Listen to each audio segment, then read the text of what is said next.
వృషభ రాశి. వృషభ రాశి వారికి శుక్రుడు అద్భుతం అండి. మీ రాశ్యాధిపతి శుక్రుడు ఎగ్జాల్టేషన్ లో 11వ స్థానంలో ఉండడం. ఎగ్జాల్టేషన్ అంటే ఉచ్చ స్థితి. అలాగే 27-28 డిగ్రీస్ దగ్గర పరమోచ్చలో ఉంటాడు. పరమోచ్చలు అంటే మ్యాక్సిమం రిజల్ట్స్ ఇస్తాడు.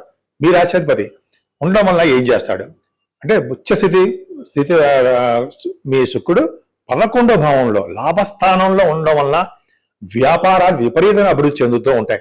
సినిమా రంగ వ్యాపారాలు, ఆటోమొబైల్ ఇండస్ట్రీస్, శని కూడా కలిసి కదా. అలాగే మీరు చేస్తున్నటువంటి రాజకీయ రంగంలో పదవులు, మీరు చేస్తున్నటువంటి బిజినెస్లు, ఏ బిజినెస్ అనే పర్వాలా, ఫుడ్ బిజినెస్ కానీ, వస్త్ర పరిశ్రమ కానీ, ఆటోమొబైల్ ఇండస్ట్రీస్ కానీ, కంప్యూటర్ సాఫ్ట్వేర్స్ అంటే ఆ బిజినెస్ లో కానీ, రియల్ ఎస్టేట్ రంగ బిజినెస్లు కానీ, కోల్ ఆయిల్ బిజినెస్ లో కూడా మీరు బాగా డెవలప్ అవుతారు. ముఖ్యంగా సినిమా రంగ పరిశ్రమలు బాగా డెవలప్ అవుతాయి. అంతేకాదండి, ఈ